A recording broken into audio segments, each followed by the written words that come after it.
जैसे असुर राजा ने छोटू पर अगला हमला किया तो एक बर्फीली लड़की छोटू के ठीक सामने आ गई। फिर उसने अपनी उंगली सामने लाते हुए असुर राजा के ताकत पर हमले का सामना किया। बर्फीली शक्तियां और शैतानी शक्तियां एक दूसरे से टकरा गईं, जिससे आसपास का आयाम चरमराता नजर आया। दोनों की टक्कर पर उनके शरीर हड़बड़ाते हुए बहुत पीछे चले गए। तभी असुर राजा ने अपने शरीर को संभालते हुए मुस्कुराकर उस बर्फीली लड़की से कहा, बर्फ की मलिका, तुम इतनी ज्यादा नाराज क्यों लग रही हो? मैं तो बस तुम्हारी मदद कर रहा हूँ इस लड़के को सिखाने में कि तुम्हें सबके सामने इस तरह बदलना क्यों पड़ा। इस बेवकूफ को यह बात समझ ही नहीं आ रही है कि अगर तुम ये कुर्बानी नहीं देती तो बेचारे इंसानों का क्या होता। इस दौरान जरीना की आंखों में नाराजगी साफ दिख रही थी और उसने असुर राजा की तरफ देखकर जवाब दिया, तुम्हें इसे समझाने की कोई जरूरत नहीं असुर राजा, पहले खुद तो संभल लो। उसकी आंखों में असुर राजा को खत्म करने का इरादा साफ नजर आ रहा था, जिसे देखकर असुर राजा ने चिढ़ाते हुए कहा, अरे अरे देखो तो, बर्फ की मलिका तो गुस्से से आग बबूला हो गई है। तुम्हारा इस तरह नाराज होना तो काफी अजीब बात है। लगता है कि तुम्हारे पुनर्जन्म ने तुम्हें कमजोर बना दिया है। इतने में जरीना ने अपनी नजर छोटू की तरफ की और उसे समझाते हुए कहा, जल्दबाजी में कुछ भी करने की जरूरत नहीं है ध्रुव, एक बार ये मामला खत्म हो जाए तब मैं तुम्हें सब समझा दूंगी कि मुझे बर्फ की मलिका क्यों बनना पड़ा। पर छोटू ने तो उसकी बात का कोई जवाब ही नहीं दिया, बल्कि वो तो गुस्से में वहां से जाने लगा। उसे इस तरह वहां से जाता देख जरीना के चेहरे पर हल्की नाराजगी दिख रही थी, मगर यह वक्त नहीं था उस बारे में बात करने का। इसलिए उसने गहरी सांस लेकर अपने मन में उमड़ते जज्बातों को काबू किया और असुर राजा की तरफ देखा। इतने सालों से असुर राजा की सबसे बड़ी दुश्मन होने के बाद ये पहली बार था जब बर्फ की मलिका असुर राजा पर इतना ज्यादा नाराज थी कि वो उसे जल्द से जल्द मारना चाहती थी। तभी जरीना ने अपनी मुट्ठी कसी और बर्फीली शक्तियों से एक भाला तैयार किया। उसके बाद वो बेकाबू होते हुए आगे बढ़ने लगी और उसने बर्फीले भाले से असुर राजा पर हमला कर दिया। वहीं जब असुर राजा ने उसके उस हमले को देखा तो वो हंसते हुए कहने लगा, तुम्हारा दिमाग तो खराब नहीं हो गया है। फिर एक झटके में उसने शैतानी शक्तियां निकालकर आगे बढ़ना शुरू किया और दोनों के बीच का वो मुकाबला शुरू हो गया। इस दौरान जिंदगी मौत महंत ने भी दोनों को लड़ते देखा, जिसके बाद उसने दूसरे राजा की तरफ जाते हुए कहा, चलो ये जंग शुरू करते हैं, मैं दूसरे राजा को संभालती हूँ। तभी पास ही खड़े हंगामा शहंशाह ने अपनी नजर लौकिक शैतानी राजा की तरफ की और अपने शरीर से ढेर सारी शक्तियां निकाल कर कहा, रही बात इस विशालकाय दानव की, तो इसे मैं बताता हूँ कि कौन सा बड़ा योद्धा ज्यादा काबिल है। इतना कहकर उसने अपने शरीर को रोशनी से चमकाना शुरू किया, जिसमें देखते ही देखते उसका शरीर बड़ा होते हुए लौकिक शैतानी राजा जितना बड़ा हो गया। उसके बाद उसने अपना पैर पटकते हुए लौकिक शैतानी राजा की तरफ बढ़ना शुरू किया। इस दौरान हैवान कोठरी के योद्धाओं में मौजूद तीसरे राजा ने छोटू की तरफ देख कर कहा, अब जो कि हर कोई अपने से लड़ने वाला चुन ही रहा है तो मैं कैसे पीछे रह सकता हूँ। लड़के, तू तो काफी काबिल है ना, चल मैं भी देखता हूँ कि तू कितना काबिल है। एक बार तुझे खत्म कर दूं, फिर तेरे बाकी साथियों को निपटाता हूँ। मगर छोटू के चेहरे पर तो कोई भाव ही नहीं दिख रहा था। उसके माथे से अचानक हजारों फुट बड़ी रोशनी निकलने लगी, जिसकी चमक देखकर तीसरे राजा ने कहा, तू त्रिलोकनाथ तांत्रिक है। अब जाकर तीसरे राजा को समझ आने लगा कि छोटू का औहदा प्राचीन महंतों जितना क्यों था। वहीं छोटू ने गौर से तीसरे राजा की तरफ देखकर आंखों में नाराजगी के साथ कहा, इस आदमी को मुझ पर छोड़ दो। अपनी बात कहकर छोटू ने जरा भी देर नहीं की और वो तेजी से माथे की रोशनी के साथ तीसरे राजा की तरफ बढ़ने लगा। अग्नि महंत और बाकी महंत भी इसके लिए राजी हुए। वो भी जानते थे कि छोटू की शक्तियां उनके जितनी ही थी और त्रिलोकनाथ तांत्रिक होने की वजह से वो तीसरे राजा से भी टकराने के काबिल हो गया था। लेकिन तीसरे राजा ने अपने चेहरे की हैरानी संभाल कर मुस्कुराना शुरू किया। उसके बाद उसके हाथ पर दिखती शैतानी आंख से शैतानी रोशनी निकलने लगी, जिसने छोटू के माथे से निकली त्रिलोकनाथ रोशनी का सामना किया। छोटू तीसरे राजा के पास आ गया था और अब तक बाकी महंतों ने भी हमले करने शुरू कर दिए थे। वो सभी महंत हैवान कोठरी के बाकी ताकतवर राजाओं से टकराने लगे थे। देखा जाए तो आसमान और जमीन दो अलग अलग जंग के मैदानों में बट गए थे, पर दोनों जगहों पर होते हमलों से निकली शक्तियां पूरे पश्चिमी हिस्से को मुश्किल में डालती रहीं। बल्कि शक्तियों की ऐसी हलचल बाकी तीनों हिस्सों में रहने वाले नागरिकों को भी महसूस हो रही थी। इसलिए हर शहर में अनगिनत निगाहें पश्चिमी हिस्से की तरफ हुई, जबकि इस वक्त पश्चिमी हिस्से में तीसरे राजा ने सामने खड़े छोटू को देखकर मुस्कुराते हुए कहा, मानना पड़ेगा लड़के, असुर राजा बिल्कुल ठीक कह रहे थे, काबिलियत तो तुझ में बहुत है। तुझसे मुझे मिले ज्यादा वक्त नहीं हुआ, लेकिन इतने कम वक्त में तू त्रिलोकनाथ बनने में कामयाब हो गया, ये तो मैं कभी सोच भी नहीं सकता था। पर इस वक्त छोटू की नाराजगी कम होने का नाम ही नहीं ले रही थी। यही वजह थी कि वो बातों में वक्त जाया करना नहीं चाहता था। एक झटके में उसने अपने हाथों में तीनों प्राचीन निशानों की शक्तियां इकट्ठा करनी शुरू की, जिसके बाद वो अपनी जगह से अचानक गायब हुआ। जब वो दोबारा दिखाई दिया तब छोटू तीसरे राजा के सिर के ऊपर था और उसने प्राचीन निशानों वाले हाथ से जोरदार हमला उसके सिर पर कर दिया था। भले ही छोटू की शक्तियां काफी बढ़ गई थीं, लेकिन तीसरा राजा भी कोई मामूली योद्धा नहीं था। उसने तुरंत अपने शरीर से बेइंतहा ताकतवर शैतानी शक्तियां निकालकर अपना शैतान रक्षक कवच तैयार कर दिया। आखिर में उसने मुट्ठी में इकट्ठा शक्तियों से छोटू का सामना किया। जब दोनों के हमले एक दूसरे से टकराए तो अचानक आसपास के आयाम में दरार पड़ती नजर आई, लेकिन छोटू पर वो हमला करने के बाद भी तीसरा राजा रुका नहीं और लगातार ढेर सारे हमले छोटू पर करने लगा। इस बीच उसने चुपके से अपने हाथों में काले रंग के नुकीले कांटे तैयार कर दिए, जिसके साथ उसने छोटू पर हमला जारी रखा। मगर छोटू तीसरे राजा के हमलों से घबराया नहीं, बल्कि उसने अपने पूरे शरीर को तीनों प्राचीन निशानों की शक्तियों से भर दिया। वो निशान एक साथ मिलकर एक बेहद मजबूत कवच में बदलने लगे, जो 3 रंगों का था। इस ताकतवर कवच को तैयार कर छोटू ने जोरदार मुक्का तीसरे राजा पर जड़ दिया। उसके मुक्के में काले रंग के गड्ढे, बिजलियां और चांदी के रंग की रोशनी भी शामिल थी। आखिर में वो हमला जाकर तीसरे राजा के नुकीले हमले से टकरा गया। दोनों के टकराने पर चिंगारियां उठती नजर आईं और टक्कर से निकली शक्तियों की लहरों से आसपास का इलाका कांपने लगा।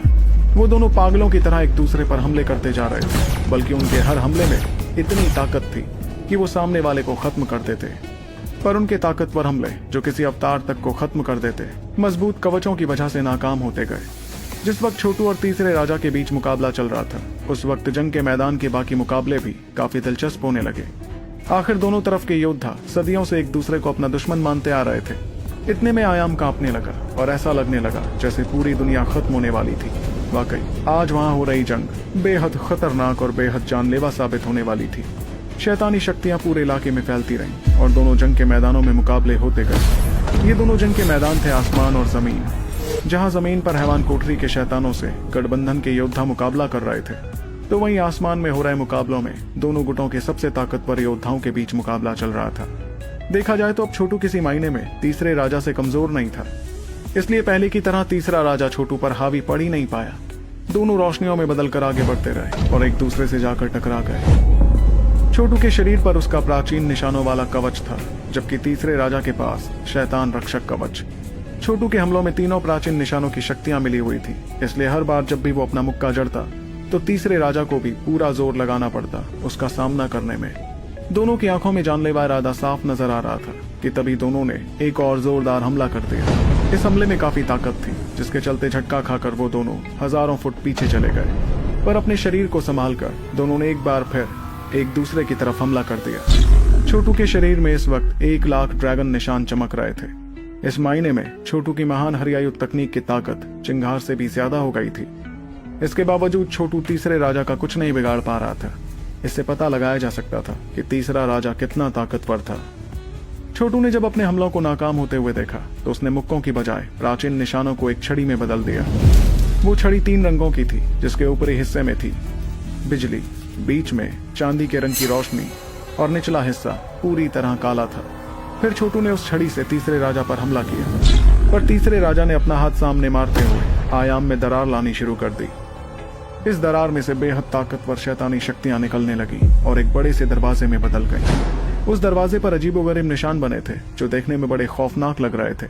फिर जैसे ही छोटू की वो छड़ी उस दरवाजे से टकराई तो उस शैतानी दरवाजे पर बहुत सी दरारें पड़ने लगी। छोटू ने एक और हमला कर उस दरवाजे को तोड़ दिया और अपनी छड़ी उसके आर पार ले जाकर तीसरे राजा पर हमला करना चाहा। पर छोटू ने इस बार चालाकी से आयाम का इस्तेमाल किया, इसलिए जब तीसरा राजा सामने से आते हमले के लिए तैयार था, तब छोटू का हमला उसके पीछे के आयाम से आकर उससे टकरा गया। छोटू के इस शातिर हमले की वजह से तीसरा राजा काफी दूर चला गया और वो देखने लगा कि उसके मजबूत कवच पर एक गड्ढा आ गया था। पर इससे पहले कि वो नाराज होकर छोटू पर हमला करता, एक बार फिर उसके बगल के आयाम से छोटू की छड़ी का हमला उस पर हुआ। कुछ ही पलों में तीसरे राजा को अपने शरीर पर होते ढेर सारे हमलों से बचना पड़ा। कुछ हमले तो उसके कवच से टकराए, जिससे उस कवच पर बहुत बड़ी खरोंचें भी आ गईं। उसका वो शैतान रक्षक कवच काफी बुरी हालत में लगने लगा था। तीसरे राजा ने देखा कि उसका हाल इतना बुरा होने लगा तो उसकी आंखें गुस्से से लाल हो गईं और वो चिल्लाते हुए जोरदार मुक्का जड़ने लगा। उसके इस हमले में शैतानी शक्तियां मिली हुई थी, जो छोटू के शरीर से जाकर टकरा गए। इस हमले से छोटू भी उड़ते हुए काफी दूर जा गिरा और उसके मजबूत प्राचीन निशानों के कवच पर दरारें पड़ चुकी थी। इतना ही नहीं, छोटू के मुंह से खून भी निकलने लगा था, क्योंकि पिछले हमले में बहुत ज्यादा ताकत थी। देखा जाए तो तीसरा राजा हैवान कोठरी का तीसरा सबसे ताकतवर शैतान था। अब जो कि छोटू काफी पीछे हो गया, इसलिए तीसरे राजा ने अपनी नजर शैतान रक्षक कवच की तरफ की, जिस पर बहुत सी दरारें और गड्ढे आ गए थे। फिर उसने खौफनाक अंदाज में छोटू की तरफ देखा और आं भरते हुए कहा, यकीन नहीं होता कि महंतों में सबसे कमजोर लड़के से निपटना इतना ज्यादा मुश्किल होगा। वैसे तो मेरा इरादा सभी महंतों से लड़ने का नहीं था, लेकिन तुझ जैसा बच्चा मुझे टक्कर दे रहा है, ये तो सबके सामने मेरी बेइज्जती है। इतने में तीसरे राजा ने मुस्कुराकर नीचे होते ढेर सारे मुकाबलों की तरफ देखा। उसके बाद उसने अपना दाहिना हाथ धीरे से उठाते हुए आगे कहा, बहुत वक्त पहले मैंने मीरांश दल के तीनों लीडर्स के मुंह से तेरा नाम सुना था लड़के। शुरू में तो तू मुझे एक चींटी लगा था, इसलिए मुझे कोई फर्क ही नहीं पड़ा, लेकिन मैं कभी नहीं सोच सकता था कि वो चींटी एक दिन मुझे टक्कर देने लगेगी। तीसरे राजा के हाथ में दिखती शैतानी आंख अचानक पलक झपकने लगी, जिसे देखकर छोटू के चेहरे का रंग बदलने लगा। ऐसा करते हुए उसने छोटू से आगे कहा, लेकिन मुझे लगता है कि तेरे जैसे को खत्म करके अब मुझे और भी ज्यादा अच्छा लगेगा। इस मुकाबले के बाद मैं कोई अफसोस नहीं छोड़ना चाहता, समझा लड़के। छोटू देखता जा रहा था कि किस तरह तीसरा राजा बकवास करता जा रहा था। छोटू के दिल में एक अजीब बेचैनी महसूस हो रही थी, जिसकी वजह उसे नहीं पता थी। इतने में तीसरे राजा ने अपने दोनों हाथों को जोड़ते हुए अजीब सी मुस्कुराहट के साथ कहा, इस आंख को कहते हैं शैतान की आंख तकनीक। ये तकनीक मुझे खुद हमारे सरताज ने दी थी। बहुत पहले मैंने इस तकनीक का इस्तेमाल किया था, चुपके से निशानी पूर्वज पर हमला करने के लिए। अगर तू इस तकनीक से मर जाता है तो तेरे लिए तो ये जन्नत हासिल करने जैसा होगा ना। लेकिन जब तीसरे राजा ने देखा कि छोटू के चेहरे पर कोई बदलाव नहीं आया, तो उसने गुस्से में बेझिझक शैतानी शक्तियां बाहर निकाली। इस बार उसके शरीर से निकलती शैतानी शक्तियां बहुत ही ज्यादा गाढ़ी थीं, और वो सारी शक्तियां तीसरे राजा के हाथ पर इकट्ठा होने लगी। इस कदर गाढ़ी शक्तियां इकट्ठा होने से उसका हाथ स्याही से भी ज्यादा काला हो गया, और अचानक उसके हाथ में बनी आंख अजीबोगरीब चीखें निकालने लगी। वो चीखें बढ़ती जा रही थीं, और तीसरा राजा खौफनाक अंदाज में छोटू की तरफ देखकर हंसता गया। आखिर में छोटू ने देखा कि तीसरे राजा का वो हाथ तेज रफ्तार में सड़ने लगा था। कुछ पलों बाद ऐसा लगने लगा जैसे उसके हाथ में खून की एक बूंद तक नहीं थी, जबकि उस हाथ पर बनी वो शैतानी आंख और भी ज्यादा डरावनी और खतरनाक लगने लगी थी। कुछ पलों बाद एक धमाका हुआ और वो आंख बड़ी होते हुए बहुत ज्यादा बड़ी हो गई और तीसरे राजा के हाथ से बाहर आ गई। उसमें से निकलती शैतानी शक्तियां महसूस कर छोटू के चेहरे की परेशानी काफी ज्यादा बढ़ने लगी। उसने गहरी सांस ली और अपनी मुट्ठी कसते हुए तुरंत रोशनियों का एक बड़ा सा जाल बाहर निकाला। उस तकनीक से तैयार हुए जाल में प्राचीन शक्तियां थी, जिसे देखकर तीसरे राजा ने हैरानी भरी आवाज में कहा, प्राचीन ब्रह्मांड तकनीक, ये तुम्हारे पास है? इतने में वो विशालकाय शैतानी आंख बंद होने लगी और साथ ही प्राचीन ब्रह्मांड तकनीक का जाल तेजी से घूमने लगा। जब वो तेजी से घूम रहा था तो उसमें से रोशनी निकलकर आसपास फैली शैतानी शक्तियों से टकराती जा रही थी। सिर्फ वो शैतानी आंख ही थी जो अपनी जगह से जरा भी नहीं हिल रही थी, मगर छोटू को इस वक्त महसूस हो रहा था कि उस आंख में कैसी तबाही मचाने वाली शक्तियां इकट्ठा होती जा रही थीं। तो क्या होगा छोटू और तीसरे राजा के इस रोमांचक मुकाबले में? कैसे शक्तिशाली शैतानों को हरा पाएंगे इंसान? जानने के लिए आपको सुनना होगा सुपर योद्धा, सिर्फ पॉकेट एफएम पर। जैसे असुर राजा ने छोटू पर अगला हमला किया तो एक बर्फीली लड़की छोटू के ठीक सामने आ गई। फिर उसने अपनी उंगली सामने लाते हुए असुर राजा के ताकतवर हमले का सामना किया। बर्फीली शक्तियां और शैतानी शक्तियां एक दूसरे से टकरा गईं, जिससे आसपास का आयाम चरमराता नजर आया। दोनों की टक्कर पर उनके शरीर हड़बड़ाते हुए बहुत पीछे चले गए। तभी असुर राजा ने अपने शरीर को संभालते हुए मुस्कुराकर उस बर्फीली लड़की से कहा, बर्फ की मलिका, तुम इतनी ज्यादा नाराज क्यों लग रही हो? मैं तो बस तुम्हारी मदद कर रहा हूँ इस लड़के को सिखाने में कि तुम्हें सबके सामने इस तरह बदलना क्यों पड़ा। इस बेवकूफ को यह बात समझ ही नहीं आ रही है कि अगर तुम ये कुर्बानी नहीं देती तो बेचारे इंसानों का क्या होता। इस दौरान जरीना की आंखों में नाराजगी साफ दिख रही थी और उसने असुर राजा की तरफ देखकर जवाब दिया, तुम्हें इसे समझाने की कोई जरूरत नहीं असुर राजा, पहले खुद तो संभल लो। उसकी आंखों में असुर राजा को खत्म करने का इरादा साफ नजर आ रहा था, जिसे देखकर असुर राजा ने चिढ़ाते हुए कहा, अरे अरे देखो तो, बर्फ की मलिका तो गुस्से से आग बबूला हो गई है। तुम्हारा इस तरह नाराज होना तो काफी अजीब बात है। लगता है कि तुम्हारे पुनर्जन्म ने तुम्हें कमजोर बना दिया है। इतने में जरीना ने अपनी नजर छोटू की तरफ की और उसे समझाते हुए कहा, जल्दबाजी में कुछ भी करने की जरूरत नहीं है ध्रुव। एक बार ये मामला खत्म हो जाए तब मैं तुम्हें सब समझा दूंगी कि मुझे बर्फ की मलिका क्यों बनना पड़ा। पर छोटू ने तो उसकी बात का कोई जवाब ही नहीं दिया, बल्कि वो तो गुस्से में वहां से जाने लगा। उसे इस तरह वहां से जाता देख जरीना के चेहरे पर हल्की नाराजगी दिख रही थी, मगर यह वक्त नहीं था उस बारे में बात करने का। इसलिए उसने गहरी सांस लेकर अपने मन में उमड़ते जज्बातों को काबू किया और असुर राजा की तरफ देखा। इतने सालों से असुर राजा की सबसे बड़ी दुश्मन होने के बाद ये पहली बार था जब बर्फ की मलिका असुर राजा पर इतना ज्यादा नाराज थी कि वो उसे जल्द से जल्द मारना चाहती थी। तभी जरीना ने अपनी मुट्ठी कसी और बर्फीली शक्तियों से एक भाला तैयार किया। उसके बाद वो बेकाबू होते हुए आगे बढ़ने लगी और उसने बर्फीले भाले से असुर राजा पर हमला कर दिया। वहीं जब असुर राजा ने उसके उस हमले को देखा तो वो हंसते हुए कहने लगा, तुम्हारा दिमाग तो खराब नहीं हो गया है। फिर एक झटके में उसने शैतानी शक्तियां निकालकर आगे बढ़ना शुरू किया और दोनों के बीच का वो मुकाबला शुरू हो गया। इस दौरान जिंदगी मौत महंत ने भी दोनों को लड़ते देखा, जिसके बाद उसने दूसरे राजा की तरफ जाते हुए कहा, चलो ये जंग शुरू करते हैं, मैं दूसरे राजा को संभालती हूँ। तभी पास ही खड़े हंगामा शहंशाह ने अपनी नजर लौकिक शैतानी राजा की तरफ की और अपने शरीर से ढेर सारी शक्तियां निकाल कर कहा, रही बात इस विशालकाय दानव की, तो इसे मैं बताता हूँ कि कौन सा बड़ा योद्धा ज्यादा काबिल है। इतना कहकर उसने अपने शरीर को रोशनी से चमकाना शुरू किया, जिसमें देखते ही देखते उसका शरीर बड़ा होते हुए लौकिक शैतानी राजा जितना बड़ा हो गया। उसके बाद उसने अपना पैर पटकते हुए लौकिक शैतानी राजा की तरफ बढ़ना शुरू किया। इस दौरान हैवान कोठरी के योद्धाओं में मौजूद तीसरे राजा ने छोटू की तरफ देख कर कहा, अब जो कि हर कोई अपने से लड़ने वाला चुन ही रहा है, तो मैं कैसे पीछे रह सकता हूँ। लड़के, तू तो काफी काबिल है ना, चल मैं भी देखता हूँ कि तू कितना काबिल है। एक बार तुझे खत्म कर दूं, फिर तेरे बाकी साथियों को निपटाता हूँ। मगर छोटू के चेहरे पर तो कोई भाव ही नहीं दिख रहा था। उसके माथे से अचानक हजारों फुट बड़ी रोशनी निकलने लगी, जिसकी चमक देखकर तीसरे राजा ने कहा, तू त्रिलोकनाथ तांत्रिक है। अब जाकर तीसरे राजा को समझ आने लगा कि छोटू का औहदा प्राचीन महंतों जितना क्यों था। वहीं छोटू ने गौर से तीसरे राजा की तरफ देखकर आंखों में नाराजगी के साथ कहा, इस आदमी को मुझ पर छोड़ दो। अपनी बात कहकर छोटू ने जरा भी देर नहीं की और वो तेजी से माथे की रोशनी के साथ तीसरे राजा की तरफ बढ़ने लगा। अग्नि महंत और बाकी महंत भी इसके लिए राजी हुए। वो भी जानते थे कि छोटू की शक्तियां उनके जितनी ही थी और त्रिलोकनाथ तांत्रिक होने की वजह से वो तीसरे राजा से भी टकराने के काबिल हो गया था। लेकिन तीसरे राजा ने अपने चेहरे की हैरानी संभाल कर मुस्कुराना शुरू किया।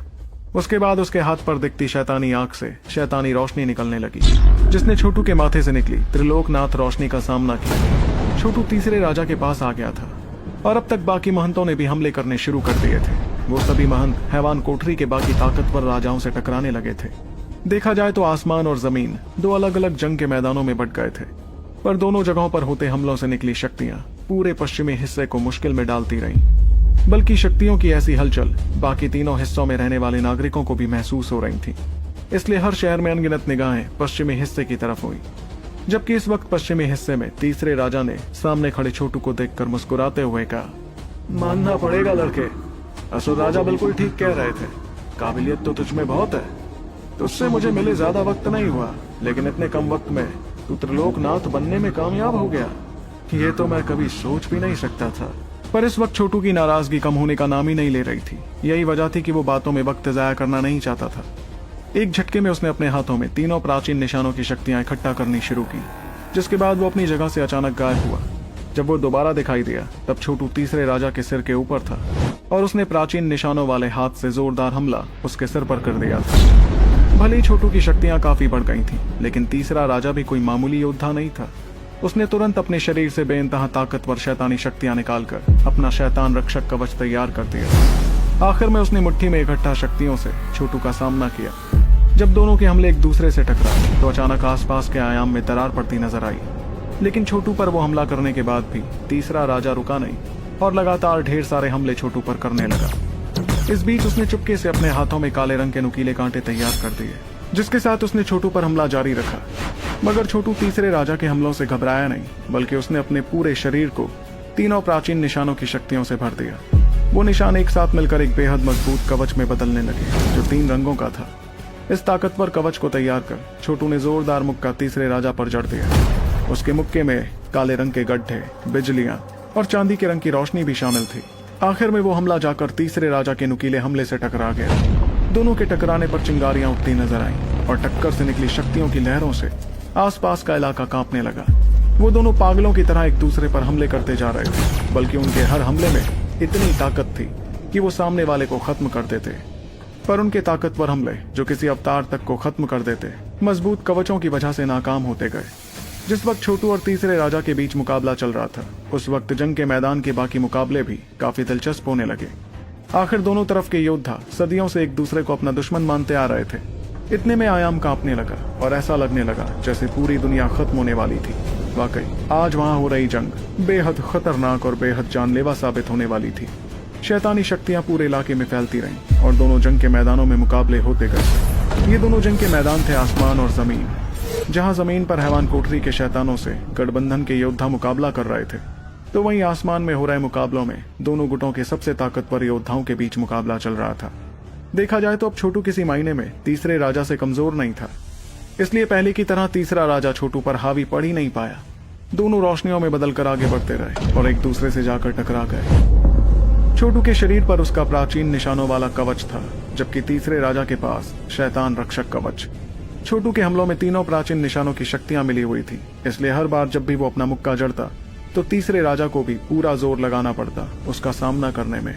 दोनों की आंखों में जानलेवा इरादा साफ नजर आ रहा था कि तभी दोनों ने एक और जोरदार हमला कर दिया। इस हमले में काफी ताकत थी, जिसके चलते झटका खाकर वो दोनों हजारों फुट पीछे चले गए, पर अपने शरीर को संभालकर दोनों ने एक बार फिर एक दूसरे की तरफ हमला कर दिया। छोटू के शरीर में इस वक्त 1 लाख ड्रैगन निशान चमक रहे थे। इस मायने में छोटू की महान हरियायुक्त तकनीक की ताकत चिंगार से भी ज्यादा हो गई थी। इसके बावजूद छोटू तीसरे राजा का कुछ नहीं बिगाड़ पा रहा था। इससे पता लगाया जा सकता था कि तीसरा राजा कितना ताकतवर था। छोटू ने जब अपने हमलों को नाकाम होते हुए देखा तो उसने मुक्कों की बजाय प्राचीन निशानों को एक छड़ी में बदल दिया। वो छड़ी 3 रंगों की थी, जिसके ऊपरी हिस्से में थी बिजली, बीच में चांदी के रंग की रोशनी और निचला हिस्सा पूरी तरह काला था। फिर छोटू ने उस छड़ी से तीसरे राजा पर हमला किया, पर तीसरे राजा ने अपना हाथ सामने मारते हुए आयाम में दरार लानी शुरू कर दी। इस दरार में से बेहद ताकतवर शैतानी शक्तियां निकलने लगी और एक बड़े से दरवाजे में बदल गई। उस दरवाजे पर अजीबोगरीब निशान बने थे जो देखने में बड़े खौफनाक लग रहे थे। फिर जैसे ही छोटू की वो छड़ी उस दरवाजे से टकराई तो उस शैतानी दरवाजे पर बहुत सी दरारें पड़ने लगी। छोटू ने एक और हमला कर उस दरवाजे को तोड़ दिया और अपनी छड़ी उसके आर पार ले जाकर तीसरे राजा पर हमला करना चाहा, पर छोटू ने इस बार चालाकी से आयाम का इस्तेमाल किया। इसलिए जब तीसरा राजा सामने से आते हमले के लिए तैयार था, तब छोटू का हमला उसके पीछे के आयाम से आकर उससे टकरा गया। छोटू के इस शातिर हमले की वजह से तीसरा राजा काफी दूर चला गया और वो देखने लगा कि उसके मजबूत कवच पर एक गड्ढा आ गया था। पर इससे पहले कि वो नाराज होकर छोटू पर हमला करता, एक बार फिर उसके बगल के आयाम से छोटू की छड़ी का हमला उस पर हुआ। कुछ ही पलों में तीसरे राजा को अपने शरीर पर होते ढेर सारे हमलों से बचना पड़ा। कुछ हमले तो उसके कवच से टकराए, जिससे उस कवच पर बहुत बड़ी खरोंचें भी आ गईं। उसका वो शैतान रक्षक कवच काफी बुरी हालत में लगने लगा था। तीसरे राजा ने देखा कि उसका हाल इतना बुरा होने लगा तो उसकी आंखें गुस्से से लाल हो गईं और वो चिल्लाते हुए जोरदार मुक्का जड़ने लगा। उसके इस हमले में शैतानी शक्तियां मिली हुई थी जो छोटू के शरीर से जाकर टकरा गया। इस हमले से छोटू भी उड़ते हुए काफी दूर जा गिरा और उसके मजबूत प्राचीन निशानों के कवच पर दरारें पड़ चुकी थी। इतना ही नहीं, छोटू के मुंह से खून भी निकलने लगा था, क्योंकि पिछले हमले में बहुत ज्यादा ताकत थी। देखा जाए तो तीसरा राजा हैवान कोठरी का तीसरा सबसे ताकतवर शैतान था। अब जो कि छोटू काफी पीछे हो गया, इसलिए तीसरे राजा ने अपनी नजर शैतान रक्षक कवच की तरफ की, जिस पर बहुत सी दरारें और गड्ढे आ गए थे। फिर उसने खौफनाक अंदाज में छोटू की तरफ देखा और आं भरते हुए कहा, यकीन नहीं होता कि महंतों में सबसे कमजोर लड़के से निपटना इतना ज्यादा मुश्किल होगा। वैसे तो मेरा इरादा सभी महंतों से लड़ने का नहीं था, लेकिन तुझ जैसा बच्चा मुझे टक्कर दे रहा है, ये तो सबके सामने मेरी बेइज्जती है। इतने में तीसरे राजा ने मुस्कुराकर नीचे होते ढेर सारे मुकाबलों की तरफ देखा। उसके बाद उसने अपना दाहिना हाथ धीरे से उठाते हुए आगे कहा, बहुत वक्त पहले मैंने मीरांश दल के तीनों लीडर्स के मुंह से तेरा नाम सुना था लड़के। शुरू में तो तू मुझे चींटी लगा था, इसलिए मुझे कोई फर्क ही नहीं पड़ा, लेकिन मैं कभी नहीं सोच सकता था कि वो चींटी एक दिन मुझे टक्कर देने लगेगी। तीसरे राजा के हाथ में दिखती शैतानी आंख अचानक पलक झपकने लगी, जिसे देखकर छोटू के चेहरे का रंग बदलने लगा। ऐसा करते हुए उसने छोटू से आगे कहा, लेकिन मुझे लगता है कि तेरे जैसे को खत्म करके अब मुझे और भी ज्यादा अच्छा लगेगा। इस मुकाबले के बाद मैं कोई अफसोस नहीं छोड़ना चाहता, समझा लड़के। छोटू देखता जा रहा था कि किस तरह तीसरा राजा बकवास करता जा रहा था। छोटू के दिल में एक अजीब बेचैनी महसूस हो रही थी, जिसकी वजह उसे नहीं पता थी। इतने में तीसरे राजा ने अपने दोनों हाथों को जोड़ते हुए अजीब सी मुस्कुराहट के साथ कहा, इस आंख को कहते हैं शैतान की आंख तकनीक। ये तकनीक मुझे खुद हमारे सरताज ने दी थी। बहुत पहले मैंने इस तकनीक का इस्तेमाल किया था चुपके से निशानी पूर्वज पर हमला करने के लिए। अगर तू इस तकनीक से मर जाता है तो तेरे लिए तो ये जन्नत हासिल करने जैसा होगा ना। लेकिन जब तीसरे राजा ने देखा कि छोटू के चेहरे पर कोई बदलाव नहीं आया, तो उसने गुस्से में बेझिझक शैतानी शक्तियां बाहर निकाली। इस बार उसके शरीर से निकलती शैतानी शक्तियां बहुत ही ज्यादा गाढ़ी थीं और वो सारी शक्तियां तीसरे राजा के हाथ पर इकट्ठा होने लगी। इस कदर गाढ़ी शक्तियां इकट्ठा होने से उसका हाथ स्याही से भी ज्यादा काला हो गया और अचानक उसके हाथ में बनी आंख अजीबोगरीब चीखें निकालने लगी। वो चीखें बढ़ती जा रही थीं और तीसरा राजा खौफनाक अंदाज में छोटू की तरफ देखकर हंसता गया। आखिर में छोटू ने देखा कि तीसरे राजा का वो हाथ तेज रफ्तार में सड़ने लगा था। कुछ पलों बाद ऐसा लगने लगा जैसे उसके हाथ में खून की एक बूंद तक नहीं थी, जबकि उस हाथ पर बनी वो शैतानी आंख और भी ज्यादा डरावनी और खतरनाक लगने लगी थी। कुछ पलों बाद एक धमाका हुआ और वो आंख बड़ी होते हुए बहुत ज्यादा बड़ी हो गई और तीसरे राजा के हाथ से बाहर आ गई। उसमें से निकलती शैतानी शक्तियां महसूस कर छोटू के चेहरे की परेशानी काफी ज्यादा बढ़ने लगी। उसने गहरी सांस ली और अपनी मुट्ठी कसते हुए तुरंत रोशनियों का एक बड़ा सा जाल बाहर निकाला। उस तकनीक से तैयार हुए जाल में प्राचीन शक्तियां थी, जिसे देखकर तीसरे राजा ने हैरानी भरी आवाज में कहा, प्राचीन ब्रह्मांड तकनीक, ये तुम्हारे पास है? इतने में वो विशालकाय शैतानी आंख बंद होने लगी और साथ ही प्राचीन ब्रह्मांड तकनीक का जाल तेजी से घूमने लगा। जब वो तेजी से घूम रहा था तो उसमें से रोशनी निकलकर आसपास फैली शैतानी शक्तियों से टकराती जा रही थी। सिर्फ वो शैतानी आंख ही थी जो अपनी जगह से जरा भी नहीं हिल रही थी, मगर छोटू को इस वक्त महसूस हो रहा था कि उस आंख में कैसी तबाही मचाने वाली शक्तियां इकट्ठा होती जा रही थीं। तो क्या होगा छोटू और तीसरे राजा के इस रोमांचक मुकाबले में? कैसे शक्तिशाली शैतानों को हरा पाएंगे इंसान? जानने के लिए आपको सुनना होगा सुपर योद्धा, सिर्फ पॉकेट एफएम पर।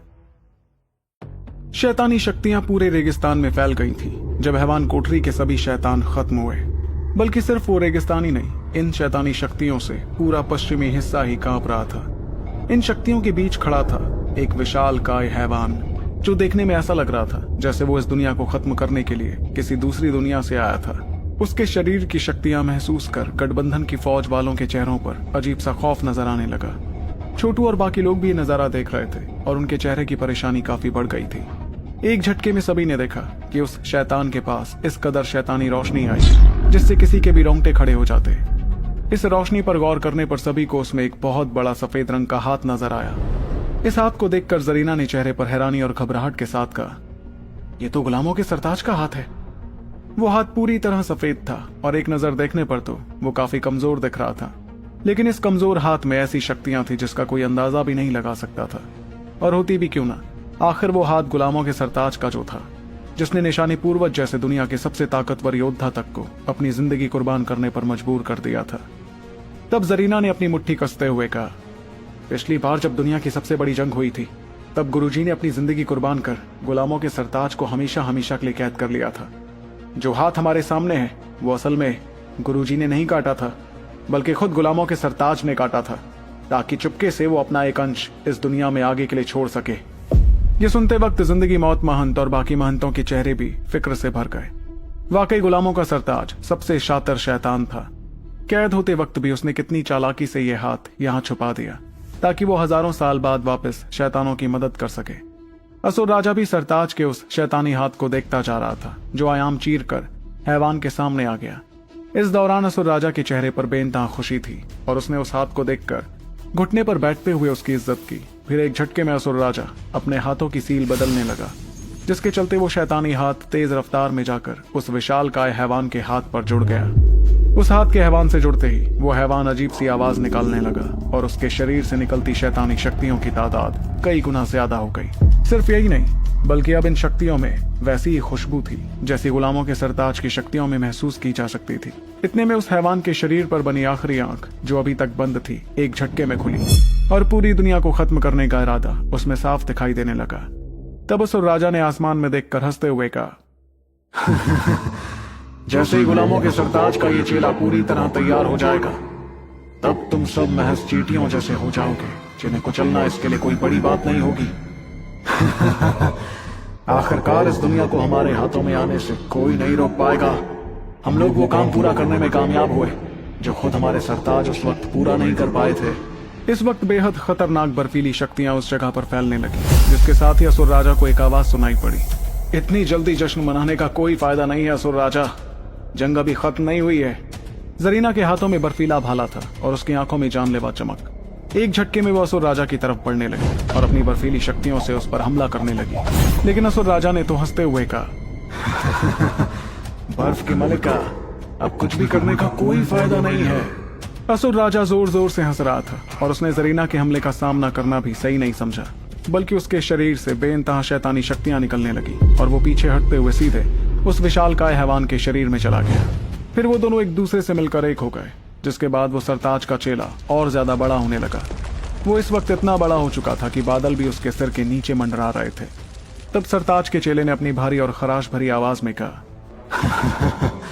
अब मैं इतना ज्यादा ताकतवर हो गया हूँ कि खुद गुलामों के सरताज को टक्कर दे सकता हूँ। ऐसे में तुम लोग मेरा क्या ही बिगाड़ लोगे। तब जरीना ने अपने हाथों की सील बदलनी शुरू की, जिससे उसके हाथों पर बर्फीली शक्तियां इकट्ठा होते हुए बर्फीले पहाड़ों में बदल गई। वो पहाड़ असल में कैद खाने जैसे लग रहे थे, जो तेजी से आगे बढ़ते हुए उस सरताज के चेले से टकरा गए। पर जरीना के इस बेहद ताकतवर हमले के सामने भी सरताज का चेला हंसता रहा और उसने अपना शैतानी हाथ आगे कर एक झटके में वो सारे बर्फीले पहाड़ चकनाचूर कर दिए। एक ही झटके में वो बेहद मजबूत बर्फीले पहाड़ इतनी आसानी से तबाह कर दिए गए थे। वाकई इस सरताज के चेले की शक्तियां बहुत ज्यादा ताकतवर थी। तब जरीना का शरीर कांपने लगा और वो झटका खाकर थोड़ा पीछे हुई। फिर चेहरे पर परेशानी के साथ वो दोबारा उस विशालकाय हैवान को देखने लगी। अब उसे समझ आ गया था कि सच में सरताज के चेले की मौजूदा ताकत गुलामों के सरताज जितनी ही हो गई थी। इतने में सभी महंत आगे आए और उन्होंने फिक्र से भरी आवाज में कहा, हालात तो बद से बदतर हो गए, अब हमें क्या करना चाहिए। इस पर जरीना ने सरताज के चेले को देखते हुए कहा, सिर्फ कुछ तकनीकों की मदद से तो गुलामों के सरताज जितना ताकतवर होना नामुमकिन है।